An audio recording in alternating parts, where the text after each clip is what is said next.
All right. Good afternoon, people. Good afternoon, my Haitian people. It's a pleasure to be with you guys this late afternoon. It's a pleasure to be with you, my people that I consider descendants of the greatest generation. Now, I know here in America they like to talk about the greatest generation is the World War II generation. Generation of people fighting the egos of imperialist nations that have taken this world to two world wars and ongoing wars into this day. And that's what they would have you believe is the greatest generation. But the greatest generation are those who survived those hundreds of years of slavery by these imperialists.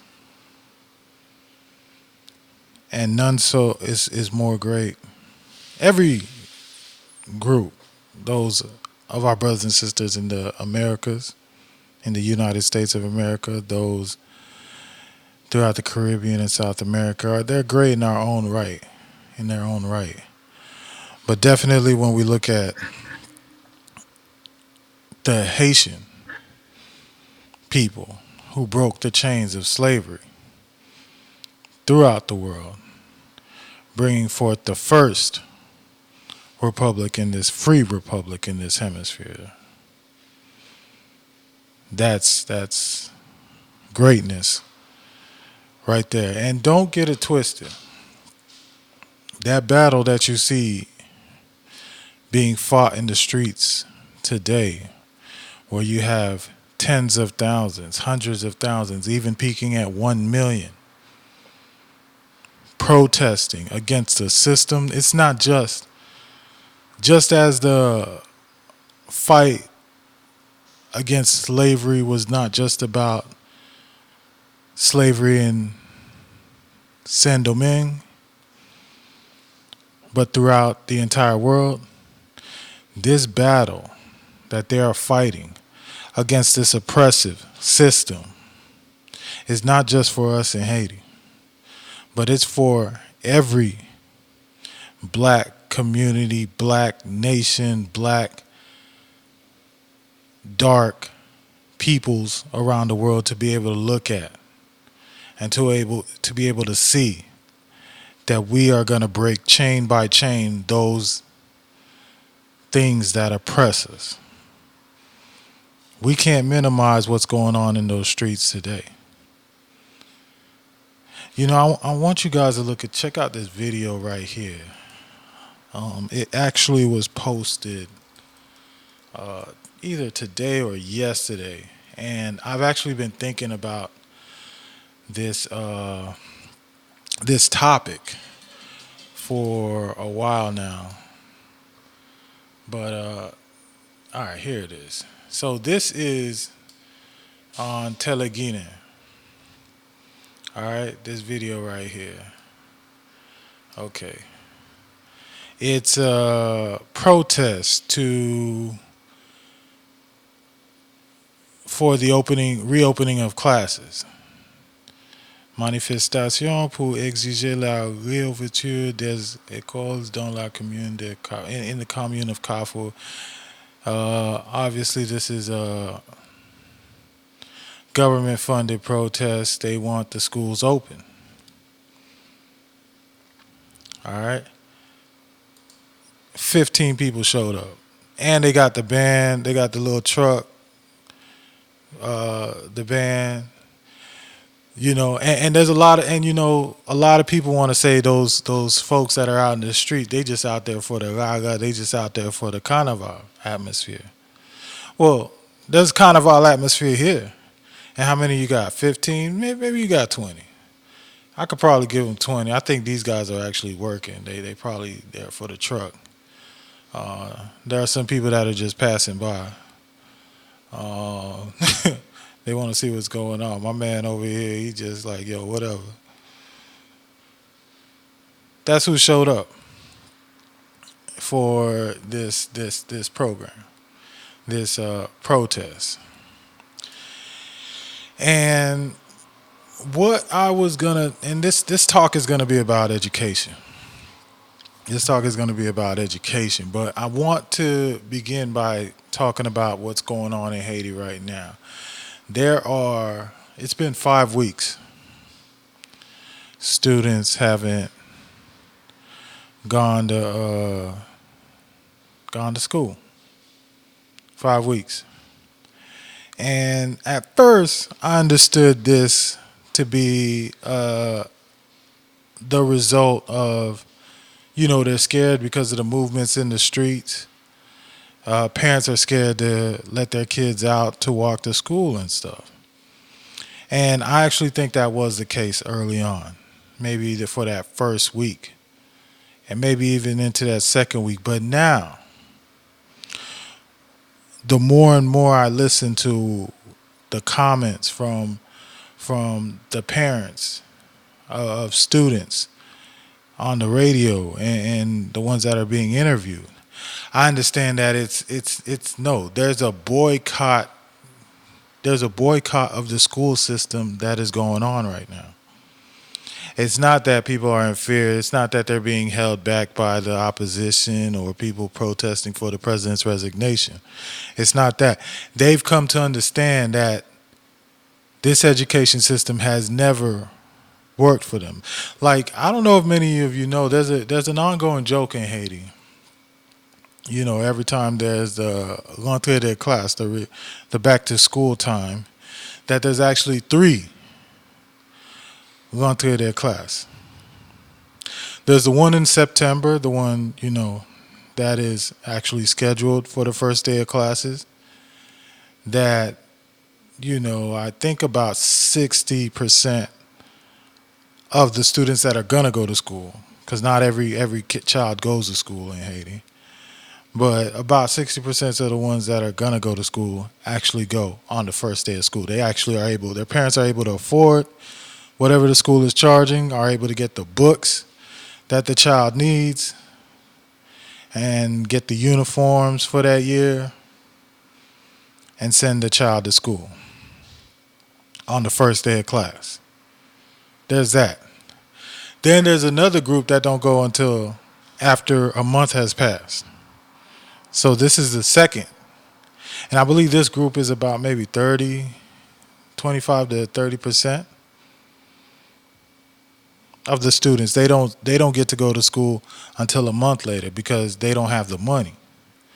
Maybe the government, maybe some NGOs or some they get some money from abroad, but there's like another 25 to 30% who come and join a month into the school year. And then there's a remaining 10 to 15% of students that don't get to come in until half of the school year is already gone. It's in January, after the holidays times, that they are finally ready to get into class, and they're going to have to play a huge, huge game of catch up throughout the year to even be able to be ready to take the exams at the end of the school year. And that's what we have as an education system. And that's not to mention all the things I could say about an education system that doesn't really teach. It doesn't teach civics. It doesn't teach. It's. I mean, it's an education that comes from the same people that oppress us. It's in French. And you guys already know my position on the French language. I think it's used to exclude the majority. And when you teach kids it in school and knowing that they're not actually getting the up-to-date French that is sanctioned by the Académie de Français. You got to go watch that video that I have about the French language. Then you know those students are being held back globally. Like me, I want to see English be one of the national languages of Haiti because we don't owe the French anything. We owe the French nothing. I want to hold on to Creole because Creole is a living language. You know, there's parts of English in Creole now, Spanish in Creole now. It's a living language, but French is a dead language. Okay, and it's being used to exclude. You know, even the ones in Haiti that call themselves speaking French, they're not really speaking French to somebody in education in France or somebody, you know, just living in France. You know, they have that power throughout the world in order to say you just got to go watch that video I did. Maybe a month ago, a month and a half ago, I did a video about the French language. Go check that out.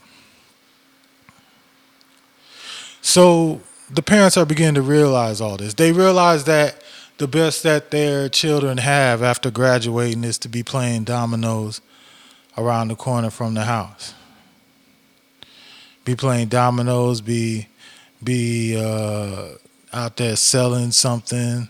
You know, that's the best that they get. And is the education really worth it? A very small percentage, very small, tiny percentage. The best prospect is to go abroad. That's really it. When you're in school, your best prospect, the best thing you could look forward to is to be able to get a scholarship to go learn in some other country, whether it be Canada, France, US, to be able to leave and go learn over there. That's what you hope your education will get you. But it's not going to get you much opportunity in Haiti, the way things are. No, it's not. Maybe you could become get into law. But I'm going to tell you something. And, you know, no disrespect to my friends who might be listening who are lawyers in Haiti, you know, but what I've noticed is, no disrespect, but those lawyers in Haiti that actually do well for themselves have to be involved in things that are I will say sketchy. You know, they're involved in the releasing of major gangsters, or they're involved in the releasing of, you know, forwarding adoptions. You know, by any means necessary, helping a foreign family get through the adoption process. They pay big bucks for that. That's really the lawyers that are doing well, because there's not much opportunity to do well as a lawyer in Haiti, except for knowing who you know and being able to get into the dark money. So that's what the education is getting them. And then I can talk about the education system in itself. We have you might not know this, but a great majority of schools in Haiti are actually private schools, although they get state funds as if they're a public school, but they're private schools. A lot of deputies, senators, you know, when they get into power or become a mayor, they open up a little school. They get government funds for that, but it's also used to wash money, to launder money. They don't really take care of the schools. Like I saw a video, man. Yo, let me show you guys. And I saw a video. There was some students in the classroom, just rain pouring down. Well, we saw even in the Chamber of Deputies, it started raining. They were in puddles. Kids sitting in the class, it's just raining coming down, knowing they're gonna catch the flu under such circumstances. You know that's what we're seeing. That let me see.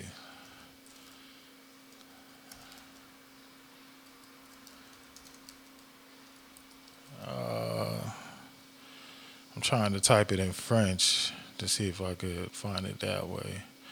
Oh well, the video's out there anyways. You probably already seen it anyways. But yeah, that's what's going on. So there is a problem, and at this point, it's major sacrifices being made by these parents, by these students, by these people that take to the streets every day marching. You know, there's major sacrifices being made to change a system. It's not just Jovenel. They understand Jovenel came out of nowhere. He looks like us. If he had looked like a mulatto or something, if he had been somebody who was favored throughout life, you know, grew up with a silver spoon in his mouth, then then, you know, it would be probably more easier to just hate the man and want him out and think that'll solve the problem. But we know now there is a systematic issue, and that's what they're fighting to break. And it's not, and I've been saying this for a decade now, and this is where I'm about to get into what I'm going to talk about today. I've been saying this for a decade now. The fight that's going on in Haiti is not just for Haiti. It's for every black nation in the world. Even those countries that you see are doing well in Africa, they are being oppressed. They are being taken to the wheelhouse by these imperialist nations. They do not own their own resources. They are victims of the foreign direct investment lie. You know, they are having the wool being pulled over their eyes. Ooh, it's a lot of people not don't like what I have to say. But that's what's going on. Now, so that's the state of the education system right now. People are essentially boycotting the schools, and I would do the same if I were in Haiti. You know, I have a child. I would keep him from school.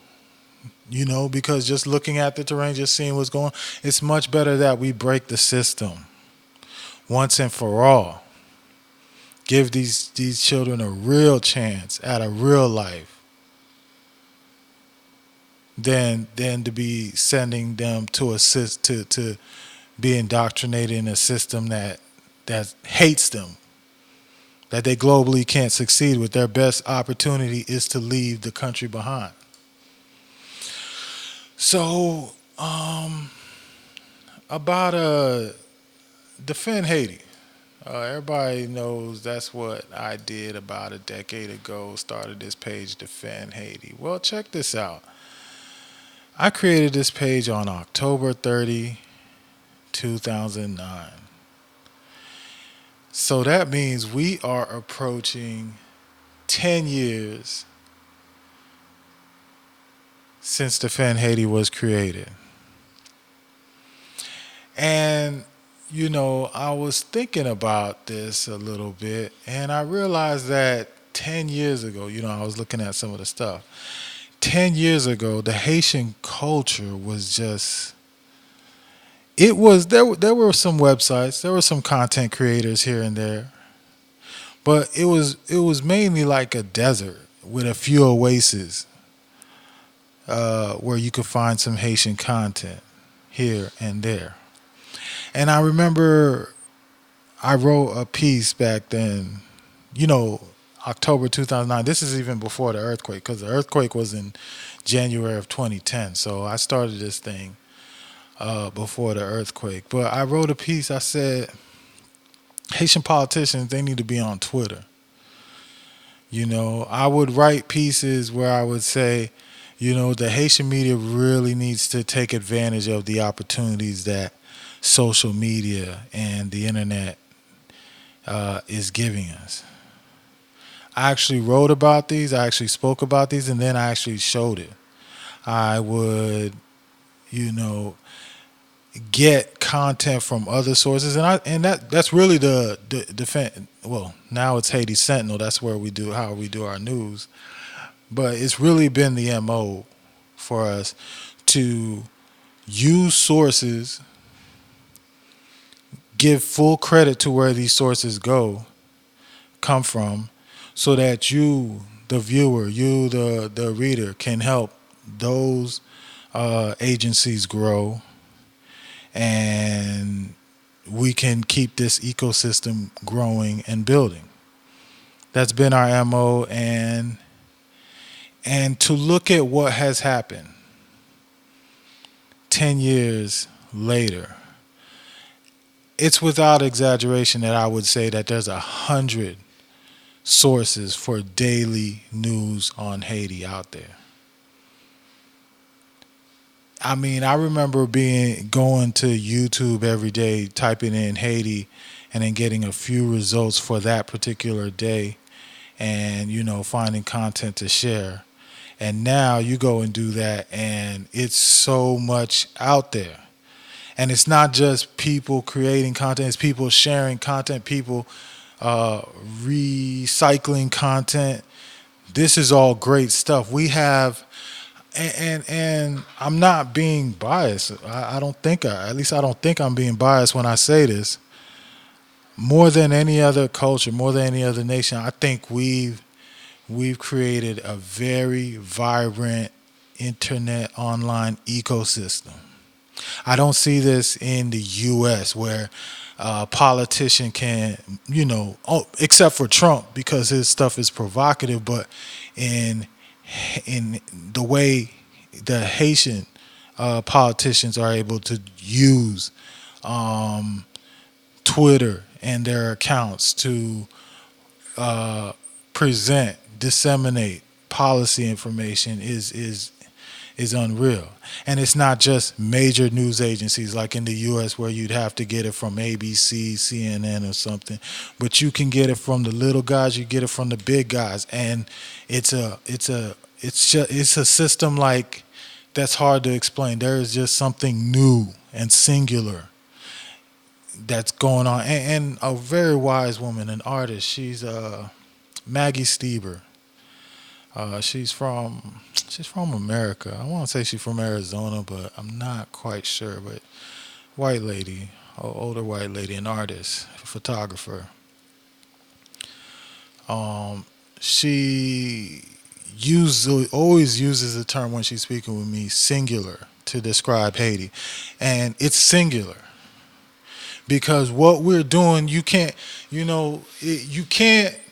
try to look at things that happen in other times, other countries, and try to say that's what's going on in Haiti. No, Haiti is what's going on is singular when it comes to Haiti.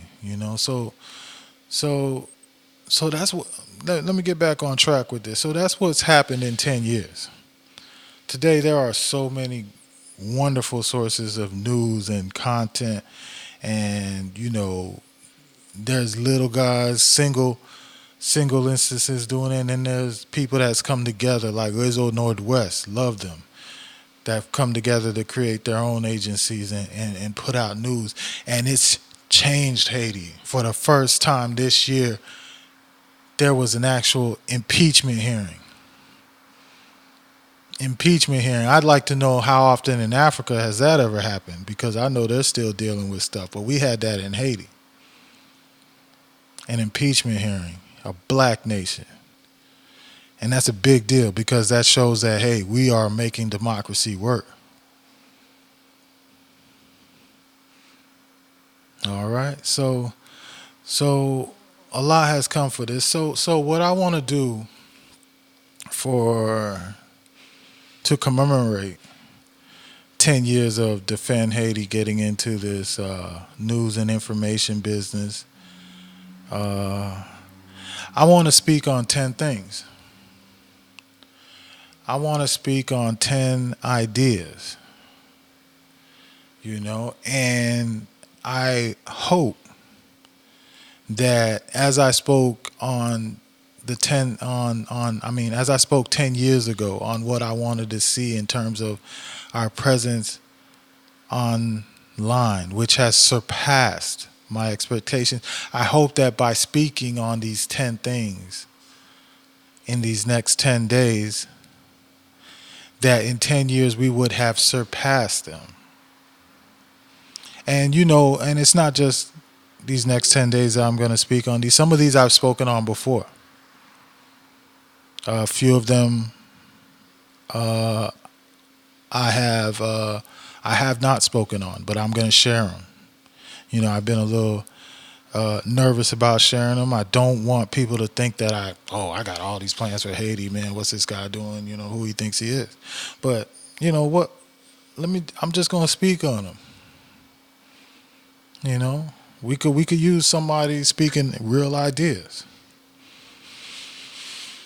So this first one is about education, and this is about what I would like to see done in Haitian education over this next decade. And the first thing we have to realize is one of our biggest handicaps. One of the things that's really hurting us is that we don't have enough qualified teachers in Haiti. We don't have enough qualified teachers. And to solve that, what I would like to see is Haiti invest in online learning.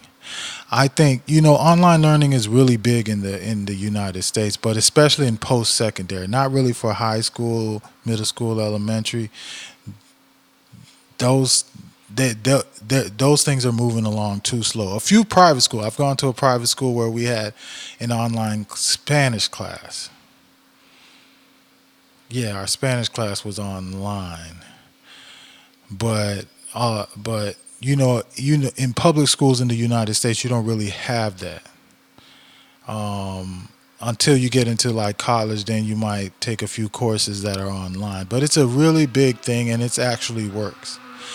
I think for a country like Haiti, where we're lacking in teachers, qualified teachers, and we need to make economic sense of investing in education, we need to look at online education. And what I would like to see is that Haitian diaspora all over the world get into a program where, whether you're in the UK, United States, in Chile, Brazil, in Asia, China, Japan, you can teach a class of students in Haiti online. You would earn a little bit of money, but with your qualifications, you would be able to teach maybe a class of 100 students online. Students would have to have access to computer labs or tablets. If they can keep them safe. The teachers that we do have will be facilitators. If they can't actually teach, they will be more facilitators in these classrooms. And I'm not saying every single class should be taught this way, because there are certain science classes where you need laboratory experience in order to learn the subject matter. And even then, that's why having a facilitator there is good. But what the students really get to gain is now they're getting a global knowledge. They're getting a world-class knowledge. They are learning from a Haitian like themselves that's in the United Kingdom. So not only are they learning whatever subject that person is teaching, but they're getting an understanding of customs, the custom over there. And they're getting a realization that, hey, this person is making it over there. I can make it over there, or I can bring what's good over there here. Maybe they're getting interested in what's going on in that culture and try to bring it into Haiti, into their life. So they're taking a class, maybe they're learning Japanese from a Haitian in Japan. They're learning chemistry from a Haitian in Germany. They're learning shop mechanics. Well, that probably would be more fitting for Germany, but you getting what I'm saying. It's it's a cost effective way to leapfrog even the education systems of some of the most developed countries in the world.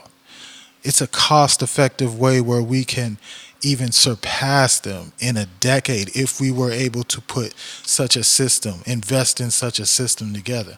Now, there's a lot of infrastructure required to put together such a system. And some of the other nine items that I'm going to speak about in the coming days will allow us because to have that type of infrastructure already existing. So I don't want you to get caught up and think this is far too ambitious because some of the small steps we got to take to get there would mean gains for us as well.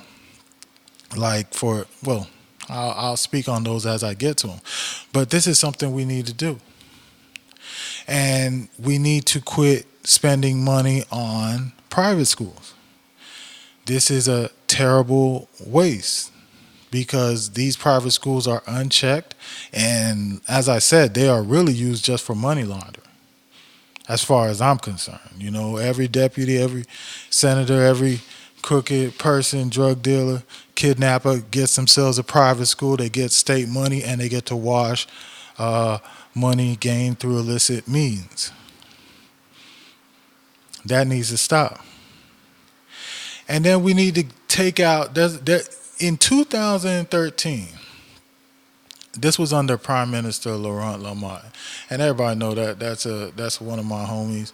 You know, I don't think he was involved with the Petrocaribe thing, but as Prime Minister, it is sad that he did not check what was going on in his administration enough. He did not do that.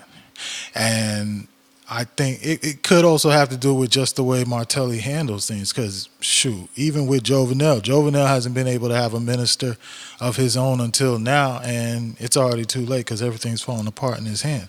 Martelli was making all the picks and doing, and he was a invisible hand throughout Jovenel's administration, essentially. So perhaps it's that type of thing, but that's still sad that it happened under your watch. But either way, they came up with this idea where one company would provide all the uniforms for all the public schools in Haiti.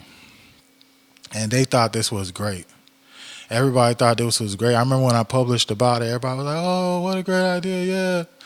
It's stupid. I'm sorry, but it's dumb. What we want to do is allow schools to be able to have their own uniforms, have their own mascots, own their own identity so that they can compete. And one of the things I'm going to talk about in these next 10 days is also about a federalization of the Haitian state. Because right now, the departments don't have control. Departments like the Department of, you got West, which is where Port-au-Prince is, and Sud-Est, which is where Jacmel is. These departments, they can't collect their own taxes. They don't have their own governments.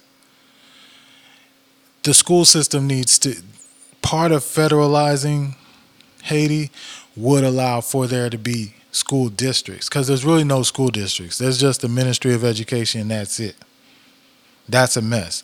I mean, these are the basic fixes, and it's because we've had a centralized, focused government. It's the result of the Duvalier dictatorship. That's why when people keep telling me, oh, the Duvalier, everything was so great. No, it wasn't.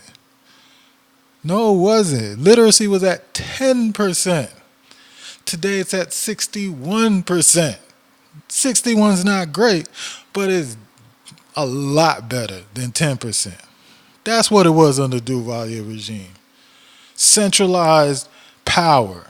And now you got Port-au-Prince deciding everything that's supposed to go on in the departments.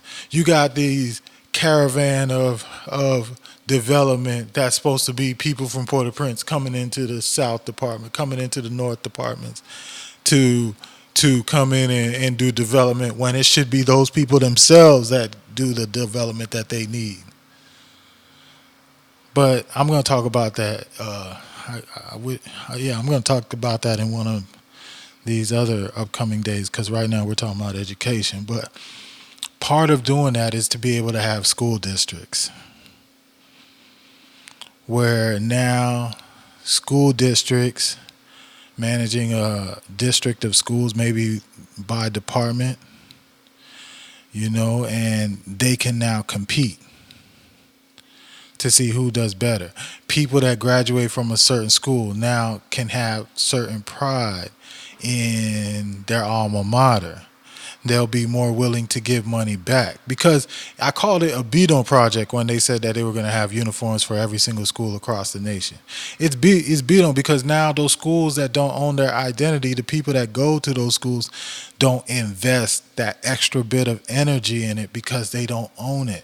And that's how the projects work. That's why the projects are always dirty and nasty because people don't own it, so they don't invest in it. But when you have a situation where people own their homes, they invest that little bit of energy that you can't pay for. That little bit of energy that's not quantifiable in dollars and cents. That's what they put into it because they own it. So when you own the identity of a school, that's your mascot. Those are your colors. Those are your uniforms. When you graduate, you're willing to give back to that school. While you're attending that school, you want to do great, to do better than that next school. You want your sports teams to do great, to do better than that next school. But when everybody's just blanket and the same, and you don't have that identity, you're not going to get that. People are just going to do the minimum just to get by. And that's what we're seeing in our education system in Haiti today. So those are a few things I want to see. I want to see that public money isn't going into private institutions. I want to see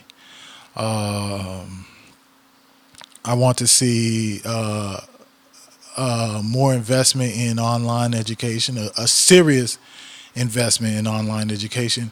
If not, it should be primarily online education.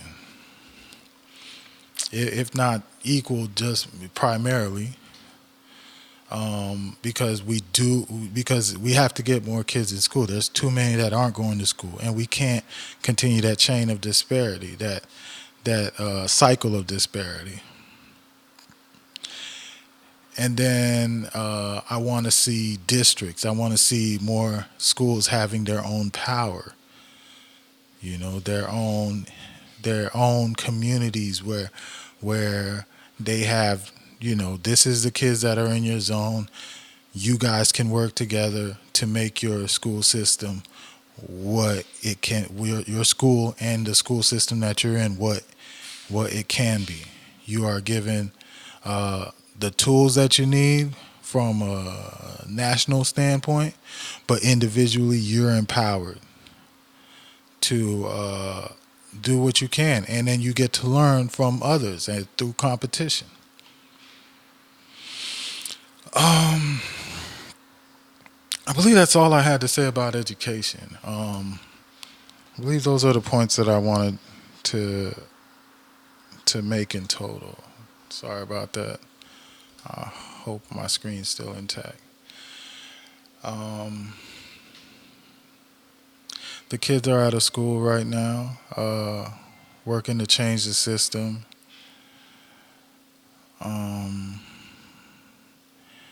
And it's a long way to go. Like I'm hoping that through this transition, Jovenel leaves. I would hope we have a transition where people really are able, because we've had 30 years of experience with this democracy, and I hear the voices of a lot of people that understand what are the problems in the current Constitution.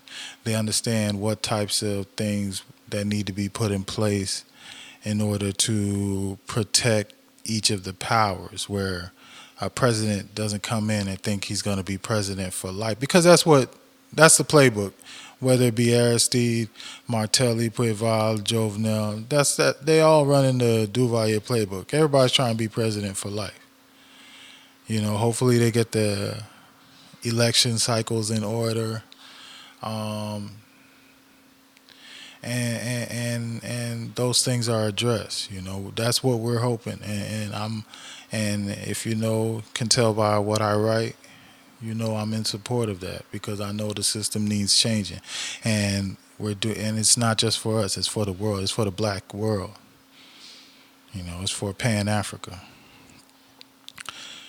I know when I get off, I'm gonna be like, oh, I had to add this, I had to add that, but you guys basically heard the thing. What I want to see for education, I really want to see a robust online program. I want to see Haitian, and in particular, I want to see Haitian diaspora teaching these classes, because I think it's like somebody told me the other day. They were like, our kids grew up in the age of Obama.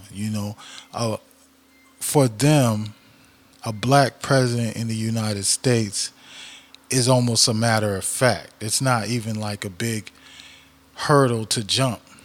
It's not quite a big hurdle to get over, as it would be for us, or for Americans of the past, And I think when, a Haitian student is learning from a Haitian person who's in a country like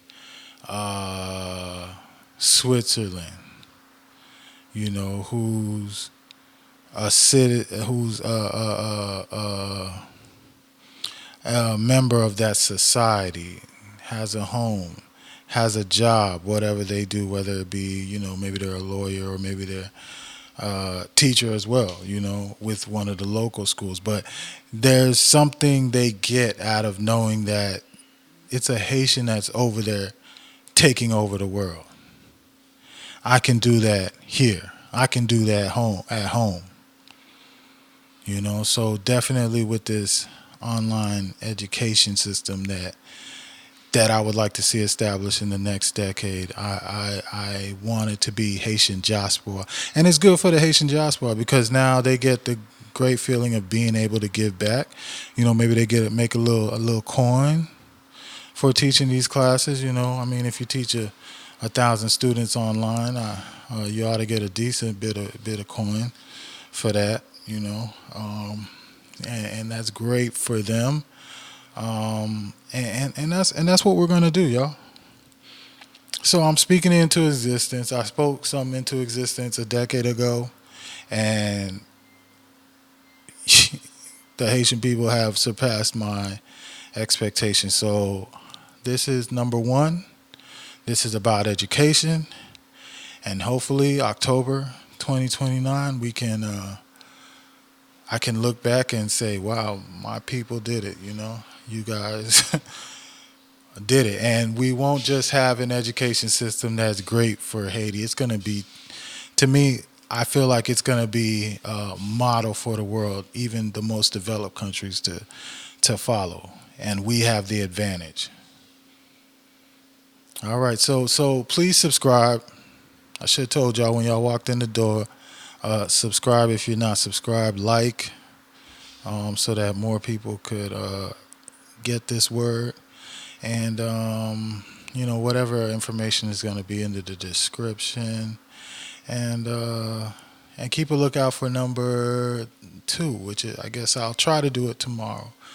I love you all. Hope you all are having a great weekend so far, and goodbye.